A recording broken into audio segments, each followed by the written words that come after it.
pull that grenade in the middle of one of the combos, it is going to perhaps ruin one of Tarik's really long Greninja strings. If you've ever seen any stuff he's put on Twitter, I know you go, oh, it's just a Twitter combo, but no, he pulls off these long, dragged out combos in bracket matches.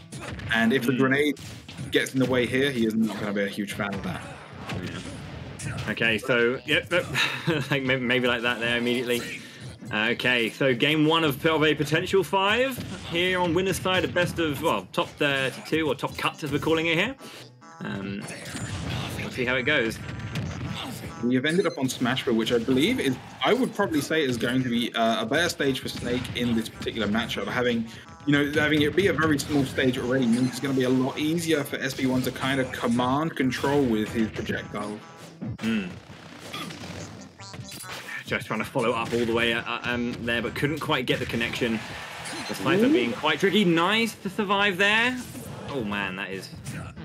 Threading the needle there is Tarik, just to get around that Nikita. It is not an easy move to get around, and as Greninja has no real hitbox on their recovery, it can be a very tough time for them. Getting caught there.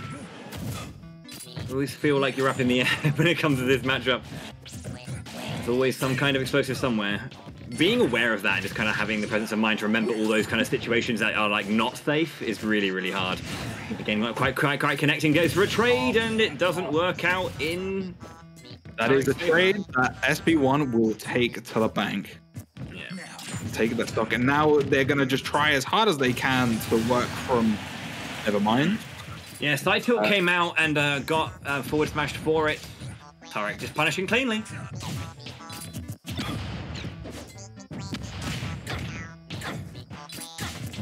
Now we're just watching the slower paced neutral game here. Notice Tarik using the water shuriken to kind of clear the ground space.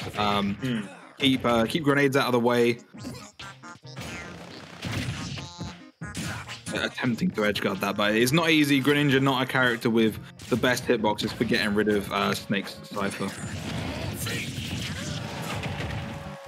Although I suppose, considering we're playing on a French Switch, we shouldn't be calling him Greninja. We should be calling him by his French name of Amphinobi. Amphinobi, that's a pretty sweet name, actually. Why did they change it to Greninja? Amphinobi sounds so good.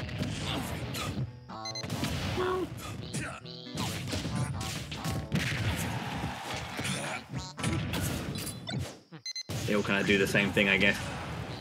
Yeah. Okay, 2 stocks apiece. Again, very, very even right now. It's been pretty nice. We haven't had too much like control coming out. Never mind. I was gonna say a little bit of control coming out from SP1, but again, there was a lot more kind of control in the first bit, but then we had to see Tarik wrench control back, but that was a little bit more of like a back and forth kind of stock, always kind of answering each other's questions quite well. But now a nice string coming out from Tarik, holding a bit more command in this third stock. Yeah, and he's connecting onto the side. Not letting SP1 get back onto the stage and really establish this ground control which the grenades and C4 can do. And he's not letting up the pressure either, as you mentioned. Oh. Okay. Now, I'm not sure if that was intentional, SP1, but I consider going towards the stage and up. a great picture there of Tarik. Lovely. Having a good time. Oh, it actually is Tarik. I think it is. Yeah. Come on. Yeah. No, I didn't even realize until way later. Yeah. That's him right now at home being like, yes! Let's go. Excuse me. I need to just mute myself one moment, coughing. Okay, well, while he's doing that, I just want to point out this is from Calyptus Cup, which is a tournament series in Germany. The European community, there's you would quite often get grouped together. Tarik, obviously one of the German players, and this would be at one of his country's mainstay events. There isn't a Greninja here. There's just Tarik's face. I love this. Thank you. Oh man, I love it. Good. Yeah, obviously from a bygone era where we weren't plagued by a pandemic and we could go places without wearing masks. But, we have a version of both. We have a version of that picture. If SP1 wins a game, it's just like, is it just a rotated picture of Tarik looking down, looking upset? Anyway, we'll find out if SP1 wins a game. Game 2, small battlefield. Oh, reversal. It's a very aggressive recovery. Oh, he's stuck. He is stuck. And it is now on SP1. And it's now on the floor. It's a skill that you had to learn in Brawl, is learning exactly where the C4 is. I remember you having this conversation actually when you were saying that like in this game there's like a big red light that kind of like flashes and tells you where it is. Like, during the Brawl days. During the Brawl days, it was like a black box on Norfair, and it's like I can't see anything. Oh, I would say good times, but it absolutely is not good times. Oh, and it's not good times for Tarik either. Getting caught by that up tilt and killing sub 100. Mate, yeah, it's so powerful and so fast and has such a wide hitbox. But, you know, Tarik went for the higher recovery and then SP1 saw that and just immediately got into position. But that was a wonderful chase right there from Tarik, keeping the pressure up in the sky. This is what I'm talking about, precision, not letting up. You know, consistently like turning the screws in those positions. Just keeping it going. That's how you take stock. Absolutely, and one of the things I failed to mention about Greninja that would kind of work in this matchup is that obviously Snake as a character that generally likes to recover very high rather than going to the ledge, being that, you know, the recovery is quite slow, the trajectory is pretty obvious, and it's got no hitbox. But Greninja has one of, if not the, I'm not 100% sure, fastest and, you know, highest jump heights in the game, meaning they're able to get up into the, you know, upper echelons of the blast zone and chase faster than any other character. It's knowing specific, you know, things about your character like that really helps you kind of like really bring the most out of your character, you know? Yeah, and in matchups like this, you definitely need to use everything you can. That down tilt as well, like kind of just pops people up like that. You see it a lot, you know, especially with Tarik, will try and read these air dodges back in, because normally you'll see either like with dash attack or with these down tilts or up tilts that pop the enemy up in the air. You'll normally see Greninjas go up to try and move. Nice down air though to get that stock. Yeah, a lot of space and with a lot of active frames, meaning that the get up attempt from Tarik was caught out there. So SP1 taking the lead here. Never mind. Every time we say something, they decide to prove us wrong. Oh yeah, no worries. If there's one thing that players will always do is make sure that commentators look like fools. Yeah, that's fine. That's what we're here for, I guess, right? Yeah. We curse them and they prove us wrong. It's a symbiotic relationship. We're just, you know.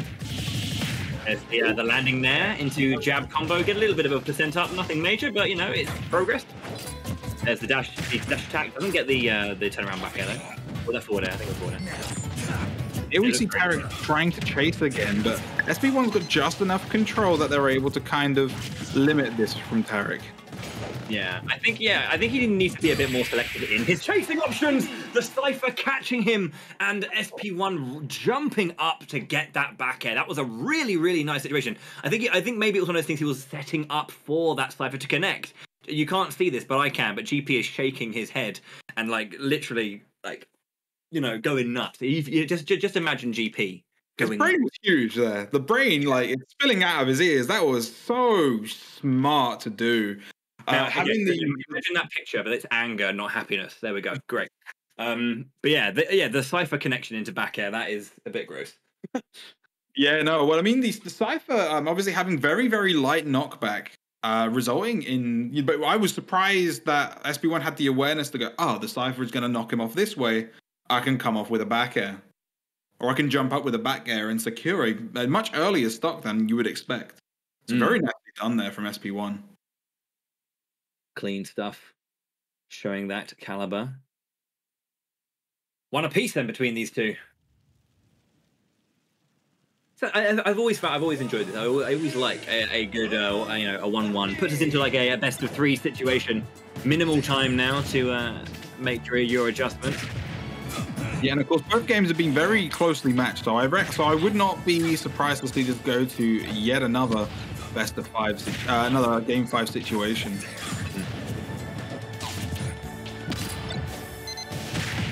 Pokemon Stadium 2 having a lot more room to work with than the other 2 stages we've seen. meaning that it's going to be. I'm not sure exactly how this is going to work, but I would assume that this means that SP1 is going to have a harder time controlling the stage as well. It's much bigger, and their traps are not going to cover a big enough percentage of it. Oh, wow, that connected, but didn't get to take the stock just yet. It was fairly close though.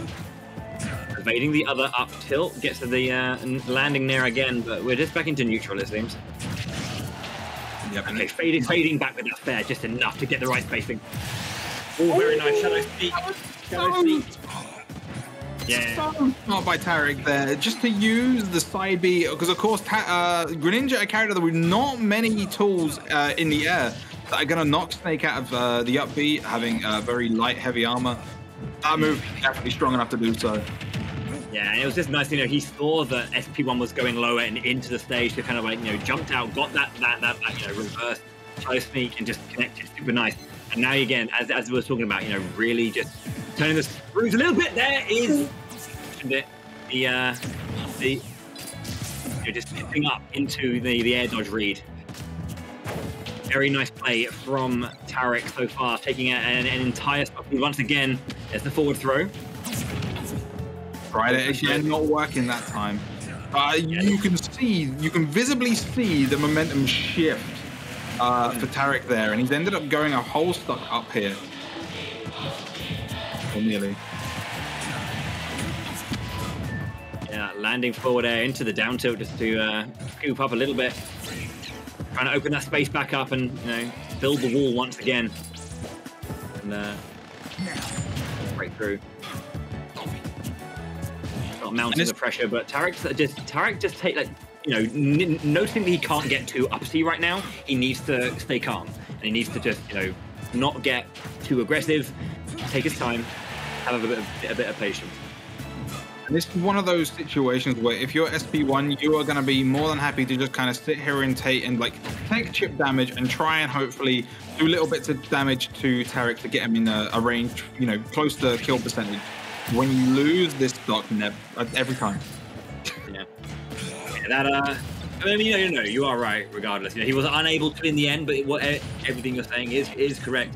The water kunai have very, very, very long range. It sometimes kills. That fade back still managed to get the connection.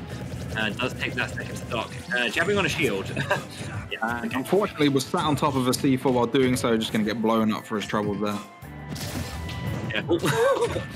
Yeah, just taking his time with that recovery, and SP1 having to pull the trigger a bit early. Just didn't want to be caught too late. Going for the second hit of forward tilt there. It's not always well advised to do so when you're trying to recover. Yeah, just knew that the up B, the up smash rather, couldn't move them that far to the edge, so took his time on the recovery whilst the down smash charged from SP1, but. We are back again. Water Shuriken coming out. Nice dash attack there from SP1, just a zone break a little bit there. Oh, and that was meant to be an up tilt rather than a forward tilt, unfortunately for SP1.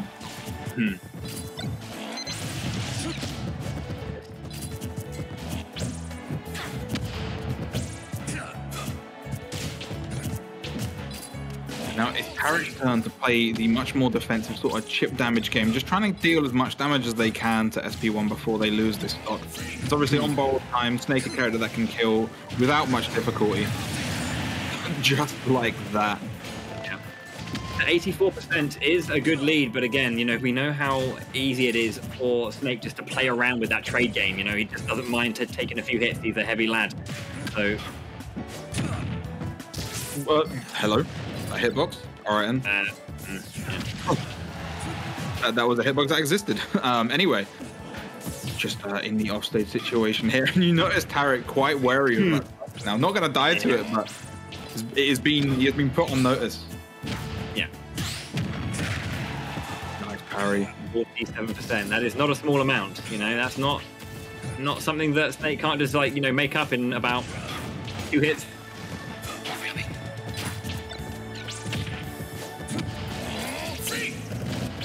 Shuriken comes out, just check those grenades that were left around.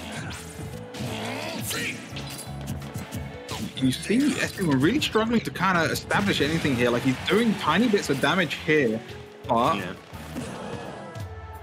Yeah, only needs another hit before up tilt starts being a major problem. Oh, smash. Will not matter. Overextending there with that back air. Tarik pumping his fist. Enjoy is going to go up 2-1 in this set. Yeah. Nicely done. It was an interesting game overall as well. You know, considering like the way in which SP1 took that second game and kind of forcing Tarik to be a little bit more wary, you know, because you were talking about him like chasing a lot in game 2, and it did catch him out a little bit here and there, you know, just making maybe one or two many steps too far, and actually getting checked for them and going, you know what, actually, you know, I will slow myself down a little bit, take a bit more of a cautious approach to certain situations. And then, as you were saying as well in game 3, that it was SP1 was struggling to kind of regain that kind of like solid defense that he was, you know, trying to pull out. So yeah, on SP1 again to kind of like bring, you know, try and force Tarik into a position where he needs to make those kind of decisions, try and push himself a little bit too far into a position that SP1 can then dominate. Yeah, well, I mean, it's a very classic case of, you know, fighting against the zoner with a much more rushdown oriented character. Greninja, a character that does have their long range tools, you can tell it's quite annoying for SP1 where he's getting these light water shurikens and he is unable to actually crouch under them, which Snakes will do for most projectiles, but they go so low to the ground that he can't do that here. But the classic thing you would do in this sort of matchup is you would wait outside of, you would sort of threaten at the maximum of Snake's burst range and wait for him to make a mistake and then punish that rather than chasing directly. Greninja, the character, does have the ability to chase much more directly.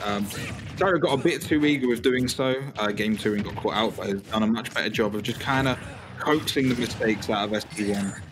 Yeah. And immediately has a strong position here.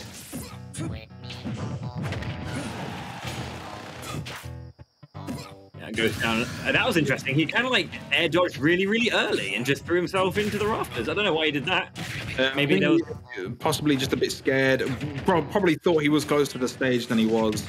Unfortunate for SP1, and Tarik is moving very nicely now. Yeah, specifically, like, yeah, just maybe there's that thought of SP1, like, you know, the pace of the game has changed and he's like unsure on an answer to that one. Tarik, you know, at this point, you can see the confidence showing a little bit more as well. So much more aggressive from SP1, and it is playing exactly into Tarik's hands. You need to be careful here. Oh, grenade now. There's the. Oh wow. Okay, yeah. That was interesting. Yeah, he got the little chip up and was looking for an option. Went down with him for the look at the shield was there, but you know, another trade there, and it goes in favor of SP1. High percentage right now. To wake up tilt, that is an option and a half. Going for the high recovery again. Tarik going to try and chase and take a lot of damage for it. Again, you've got to be careful when you're chasing Snake, especially if he's got that grenade.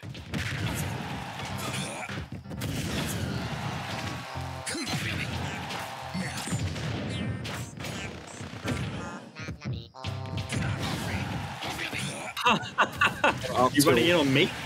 You running in on me? How dare you? Don't you know I have a frame 5 move that's going to kill you, sub 100? Let me show you. Try it again. Oh man, it works, right? Oh, the width of the hitbox is a scary thing. Oh, it is a very huge hitbox. You do not want to be dealing with it.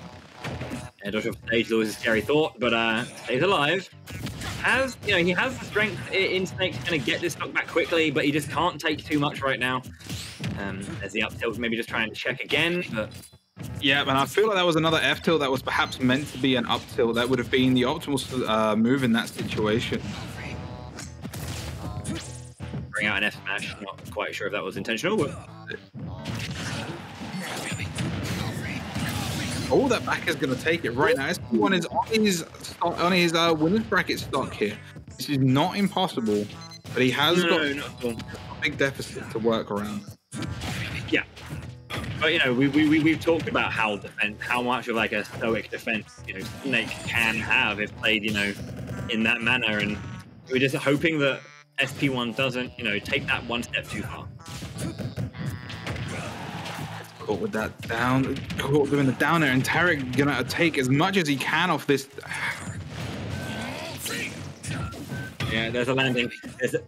Okay, yeah. Good idea to get away from that one. Here's a grab again. Looking for the option, but no connection. Tarik playing this so carefully now, does not want to overcommit in the wrong place. SP1 finding an opening, going. Oh, wow. If that 2 frames, that would have been scary. I think that would have been it. There's the back air. Shadow sneak through. Survives. Okay. That was a little bit. Trying to bet everything here. Gonna go high. Tarik gonna cover it with the up air, and that is gonna take it. Not the greatest kill move, that, but it is not gonna. You're not gonna get away from it when you're that high and close to the blast zone at that percent. So that is gonna be a 3-1 in Tarik's favor. Yeah, and you were talking about how quickly Mr. Greninja can get up into the air, and you can just see him use that. It felt like to me SP1 maybe was a little bit confident that he wasn't in that dangerous a position, and suddenly frog in your face. Just got up there with that up air, very, very nice and clean. Does take that 4th game. It's a 3-1 victory to Tarik over SP1. Tarik will advance to top 16 tomorrow. We have to see what SP1 can do on the lower side in order to stay alive. But yeah, 2 games down. I want to take this opportunity now actually just to kind of let you know about how it's looking around, because there have been games going on off stream as well. We're trying to get as many games to you as possible, but we can only get so many. We do obviously have the European bracket right now, and we've got a North American bracket happening later in the evening. So we've got a lot of games to get through for 2 whole tournaments. So let's go through what happened off screen. We had Selkie winning 3-1 over Rotkoko. So Selkie with that Palutena in top 16. We had Freetox 3-0'd Rambos. That was Min Min over Samus. So that was interesting. Nimby beat BG 3-1. That's another Palutena in top 16. And Super Striker 3-0'd Exco as well. Sorry, yeah, go ahead. And that's obviously another Brit in as well, which is great for us as both fellow Brits. And moving on into the losers bracket, in sets that have actually finalized and are now definitely guaranteed into the top 16, Exca, who obviously fell to Super Striker, took it over Maze Beans 3-0 to move into the top 16 of losers bracket. Sintro taking it over BG to go there as well. Rambos making the run back, after falling to Freetox, takes it over Yakumo, moving into the top 16 as well. Rotkoko taking it over Creeps. And Otakuni, as we saw earlier, mentioned they were going up against Patty Wins, managed to take it over them and moving on into the top 16. In the remaining sets in the loser side, we have Lion, a Link player who is going to be waiting. They're going to be playing the loser of our previous set, meaning they'll be going up against SP1. Yeah. And then waiting, we have 2 more sets in winners bracket. The aforementioned BJ and Luigi, which we mentioned right at the start. That's going to be going to happen. Don't worry. That will happen. They will be on stream. That's not the next game though. The loser of that set will be going up against Serov, a DK player, which hats off to any DK that manages to get this far, honestly.